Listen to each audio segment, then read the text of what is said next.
देख कर। हेलो दोस्तों, हेलो। स्वागत है सबका हमारे यूट्यूब चैनल द क्यूरियस पर। आज हम जिस वीडियो के बारे में डिस्कस करेंगे वो बताएंगे जीके भाई। तो दोस्तों आज का वीडियो होने वाला है Qatar demands public apology from government of India, what is the controversy. मतलब कतर ने कहा है कि इंडिया वाले हमसे पब्लिकली माफ़ी मांगे। तो बिना समय गंवाए सीधा वीडियो पे चलते हैं। क्या कहना आपका? बिल्कुल सही। Let's watch. नमस्कार and welcome you to world affairs. मैं प्रशांत धवन। नाउ मैंने पहली बार देखा है कि किसी कंट्री ने पाकिस्तान के सिवाय, पाकिस्तान काफी बार ये सब कर चुका है, मगर पाकिस्तान के अलावा किसी और कंट्री ने इंडिया को यह कहा कि हम आपसे पब्लिक अपॉलजी डिमांड करते हैं। सबके सामने भारत सरकार माफी मांगे कतर से, ये डिमांड की है यहाँ पर कतर ने। और यहाँ पे आप देख पाओगे आर्टिकल है गल्फ टाइम्स का। कतर ने ये बात कंफर्म कर दी है कि रिसेंटली जो कंट्रोवर्शियल स्टेटमेंट्स दी गई हैं कुछ पॉलिटिशियंस द्वारा भारत में, इसके रिस्पांस में ये लोग चाहते हैं कि गवर्नमेंट ऑफ इंडिया एक पब्लिक अपॉलजी दे और इमीडिएटली कंडेम करे इन स्टेटमेंट्स को। और इतना ही नहीं है, कतर का जो विदेश मंत्रालय है इसने इंडियन ऑनवॉय को समन भी किया है। मैं आपको यही बता दूं, भारत की इंटरनेशनली गुडविल इतनी ज्यादा है कि भारत के ऑनवॉय को समन बहुत कम किया जाता है। पाकिस्तान ऑफ कोर्स बार बार करता रहता है ये, मगर सिंगापुर ने लास्ट टाइम मुझे याद है किया था 2021 में, जब दिल्ली के सीएम ने कोविड सिंगापुर को लेकर कुछ स्टेटमेंट दे रही थी। मगर उसके बियॉन्ड आप अगर देखो तो अरब कंट्रीज में बहुत बहुत रेयर होता है कि इंडियन ऑनवॉय को सम्मन किया जाए। तो कतर ने यहाँ पर यह भी किया, हमारे राजदूत को भी सम्मन किया। और आज के समय जो रूलिंग पार्टी है इंडिया में, इनके नेताओं ने जो स्टेटमेंट्स दी हैं अबाउट प्रॉफेट मोहम्मद, इनकी आलोचना भी करी और ये भी कहा कि जिन पॉलिटिशियंस ने ये स्टेटमेंट दी है उनके खिलाफ इंडिया एक्शन भी ले। नाउ भारत सरकार ने इसके रिस्पांस में क्या कहा है डिस्कस करेंगे इस वीडियो में। क्या भारत जेन्युइनली पब्लिक अपॉलजी देगा कतर को इस इशू को लेकर, ये भी हम जानेंगे। मगर आगे बढ़ने से पहले आपसे एक क्वेश्चन पूछूंगा। क्वेश्चन यहाँ पर यह है कि इंडियन नेवी और कतर की नेवी एक नेवल एक्सरसाइज करते हैं। आपको बताना है कि इस युद्ध अभ्यास का नाम क्या है। यह है यहाँ पे आपकी option. Option A Zair Al Bahr, option B ex Hind Al Qatar, option C red eagle या फिर option D blue shark. Comment section में करिए उत्तर। सही आंसर आपको मिलेगा वीडियो के एंड में। नाउ कतर आज के समय जो रिएक्शन दे रहा है ये बिल्कुल सही उत्तर। सही आंसर आपको मिलेगा सी रेड ईगल या फिर option D blue shark. Comment section में करिए उत्तर। Blue shark. Blue shark. What is the name of naval exercise conducted by Indian navy and Qatar navy. मतलब कतर और इंडियन नेवी के द्वारा कौन सी नेवल अभ्यास किया गया? नेवी अभ्यास है। Zair Al Bahr, ex Hind Al Qatar, red eagle, blue shark. Blue shark आपका है, मैं भी इन्हीं के साथ ही हूँ। सही आंसर आपको मिलेगा वीडियो के एंड में। नाउ कतर आज के समय जो रिएक्शन दे रहा है ये बिल्कुल इंडिया के लिए एक काफी बड़ा चैलेंज बन चुका है, क्योंकि देखो प्रॉफेट मोहम्मद को लेकर कुछ कंट्रोवर्शियल स्टेटमेंट्स दी गई बीजेपी के नेताओं द्वारा, मगर उसके बाद हमने ये देखा है कि यूएई, सऊदी अरेबिया, बाकी जो मुस्लिम मेजॉरिटी कंट्रीज हैं वहाँ से कुछ खास प्रतिक्रिया आई नहीं है, क्योंकि जिन लोगों ने कमेंट दी है वो भारत सरकार में कोई पोस्ट होल्ड नहीं करते।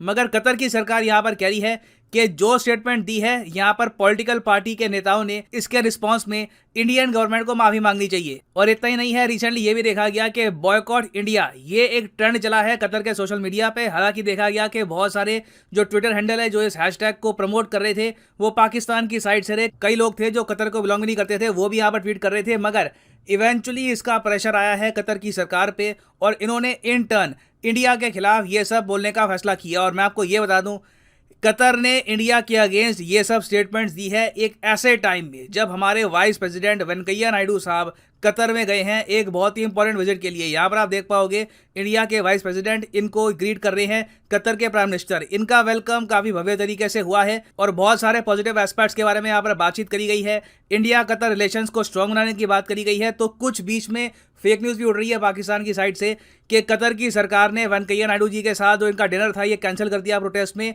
तो ऐसा कुछ यहाँ पर हुआ नहीं है। कतर ने अभी के लिए जो भी यहाँ पर डिमांड करी है अपॉलॉजी की, ये ऑनवॉय के थ्रू करी है। अब ऑब्वियस सी बात है कतर की साइड से जब ऐसा रिएक्शन आएगा, हालांकि मैं यहाँ पर ये ऐड कर दूं कि जेन्युइनली शॉकिंग है कि इतना ज़्यादा अल्ट्रा अग्रेसिव हो गया कतर यहाँ पर, जबकि बाकी देश सऊदी अरेबिया, यूएई, कई और देश हैं उन्होंने ऑफिशियली सरकारी रूप से कुछ यहाँ पर आपत्ति जताई नहीं है। खैर, सिंस कतर इतना कुछ कह रहा था, हमारे वाइस प्रेसिडेंट भी इस वक्त कतर में है, तो इंडिया ने यहाँ पर यह कहा है कि देखो, जो भी नेता थे जिन्होंने यहाँ पर कमेंट करी है उनको उनकी रिस्पेक्टिव पार्टी से सस्पेंड कर दिया जा चुका है। उसके अलावा इंडिया ने यह भी कहा है कि कुछ इंडिविजुअल्स द्वारा जो ट्वीट करी गई थी ये भारत सरकार का स्टांस नहीं है, ये कुछ फ्रिंज एलिमेंट्स हैं, उनके व्यूज हैं।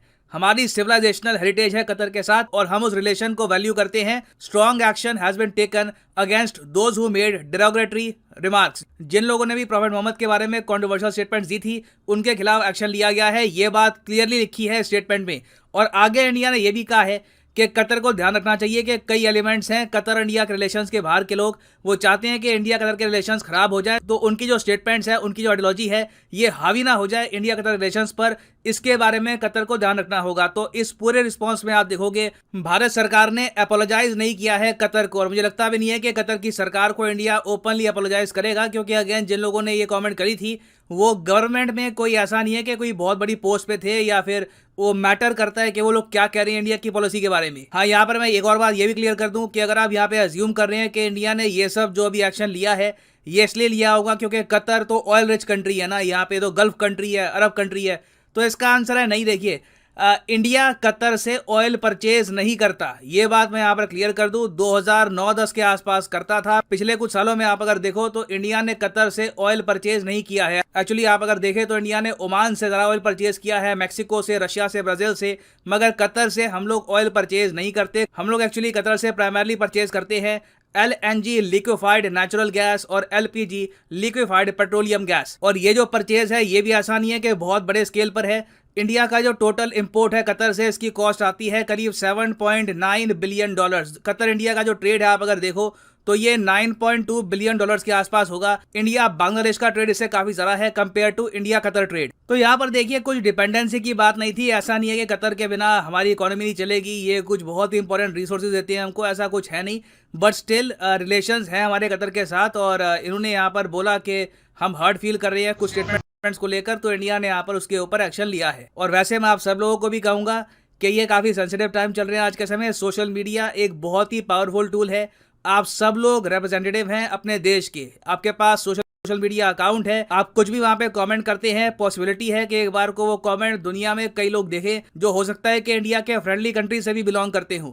तो इसलिए मैं आपको कहूँगा सोशल मीडिया पर किसी भी रिलीजन के बारे में आपत्तिजनक कमेंट मत करिएगा, सोशल हार्मनी मेंटेन करके रखिए, और याद रखिएगा जो भी कमेंट आप करते हो ऑनलाइन सोशल मीडिया पर उसका बड़ा इम्पैक्ट पड़ सकता है। नाउ वापस आते हैं अपने प्रश्न पर कि what is the name of the naval exercise conducted by Indian navy and Qatar navy. तो सही उत्तर इसका है ऑप्शन ए, ज़ैर अल बहर। यहाँ पे आप देख पाएंगे एक्सरसाइज ज़ैर अल बहर conducted between Indian navy and Qatar navy. And finally यहाँ पर मैं ये भी ऐड कर दूं, तो क्या कहना है आपको वीडियो के बारे में?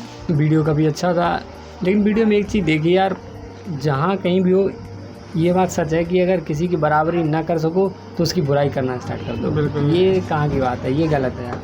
इसमें एक वीडियो में आपने एक चीज़ देखी कि किसी चीज़ की बराबरी ना कर सको तो उसकी बुराई करना स्टार्ट कर दो। यार ये कहाँ की पॉलिसी होती है? ये फिलॉसफी या फिर ये जो ईगोइस्टिक है ना, ये लोगों में मतलब होती है, मतलब एक बुराई या जलन कह लो वो होता है, तो उससे मैं भी सहमत हूँ। और ये अब मतलब प्राकृतिक ही है अपने आप ही। जैसे कहा कि जो कतर के तो कुछ कम लोग हैं, पर जो पाकिस्तानी लोग हैं वो ज़्यादा अपनी ईमेल आईडी वगैरह से ज़्यादा मैसेज कर रहे हैं कि भारत को बाइकआउट करो, भारत को बाइकआउट करो। तो ये गलत है, क्योंकि मुझे तो नहीं लगता कि जैसी इंडिया की पहुंच अदर ज़्यादातर कंट्री में, जितनी भी कंट्री है इंडिया की पहुंच हर कंट्री में लगभग, तो पाकिस्तान की पॉसिबल है या नहीं? तो आपका ये जो कहना है कि इंडिया का जो स्टैंड है वो अलग रहता है, वो बता रहे हैं ना कि गुडविल में इमेज इंडिया की इतनी अच्छी है कि कोई भी देश अमूमन इतना एग्रेसिव नहीं होता जितना कतर हो गया है। तो कतर की एग्रेसिवनेस बेफिजूल है, उससे कोई भी कुछ भी औचित नहीं है उसका मेरे हिसाब से। और इंडिया नहीं मांगेगा माफ़ी। उन्होंने कहा है कि जो भी व्यक्ति थे जिन्होंने मतलब उनके देश के प्रति या किसी के प्रति कुछ कहा है, तो हमने उनको उनकी संबंधित पार्टियों से हटा दिया है, और वो कोई भी भारत सरकार के पद पे नहीं थे। तो तुम्हारा क्या कहना है? मैं भी आपसे सहमत हूँ इसमें। क्या अगर भारत का कोई आम नागरिक अगर किसी के बारे में कह देता है तो वो सरकार की रिस्पॉन्सिबिलिटी थोड़ी है, क्योंकि ये तो आवाम है, मतलब कोई भी किसी को कहता रहता है। एग्जाम्पल के लिए पाकिस्तान में ले लो तो इंडिया को पता नहीं क्या क्या बकते रहते, तो ये थोड़ी कहेंगे कि वहाँ की सरकार उन्हें पकड़े जेल में डाले या उनसे ये करे या हमसे माफ़ी मांगे, ऐसा थोड़ी ये था। तो तो मेरे हिसाब से इंडिया को माफ़ी नहीं मांगनी चाहिए और कतर को ये समझना चाहिए कि जो कूटनीति या डिप्लोमेसी है वो इंडिया की अलग लेवल की डिप्लोमेसी है। तो इस तरह से बहकावे में या फिर कोई फर्जी फेक अकाउंट से ट्रेंड या फिर ट्रेंडिंग कराने पे उसमें आप प्रेशराइज ना हो और आगे से मतलब इसका ख्याल रखें, है ना। बिल्कुल सही तो है। अब बिल्कुल दूसरे के मतलब भड़काने से और अपनी ये भी तो देखनी चाहिए कि आपके इंडिया से संबंध भी काफ़ी अच्छे हैं। किसी के भड़काने में हमें नहीं आना चाहिए और क्या, और जो हमें ये भी तो देखना चाहिए कि हमारे बैकग्राउंड में इंडिया से संबंध कितने अच्छे हैं। जी, हमारा इंपोर्ट एक्सपोर्ट भी होता रहता है। आपके यहाँ से 7.9 बिलियन डॉलर बहुत बड़ी रकम होती है। बिल्कुल। इसको अगर आप रुपए में करोगे तो बहुत बड़ी रकम होती है। तो उतने का हम LPG और LNG मंगाते हैं, तो वो भी आप देखिए ना, डिपेंडेंसी आपके यहाँ पे हमेशा ऑयल ही होता है, ऑयल के अलावा आप कुछ भी नहीं है। और जो भी बाकी एग्रीकल्चर हर एक चीज़ पे आप इंडिया पे डिपेंड हो, तो उस चीज़ पे आप किसी के मतलब बहकाने पे इस मतलब उस चीज़ पे आप ना मतलब वो करें और आगे ध्यान से रहें, है ना। और बस, और आपने देखा कि जो क्वेश्चन पूछा गया था कि इंडिया और कतर की जो नेवी है, नेवी ना, नेवी में मतलब कौन सा अभ्यास हुआ था, सशस्त्र अभ्यास, तो उसका जो सही आंसर था वो था जर अल बहर। बिल्कुल, हम दोनों ने जो बताया था वो बिल्कुल गलत था। ठीक है, तो इसी तरह की वीडियोस देखने के लिए हमारे चैनल द क्यू रिएक्टर्स को क्या कर सकते हैं, लाइक करें, शेयर करें और सब्सक्राइब करें। मिलते हैं अगले वीडियो में, तब तक के लिए जय हिंद।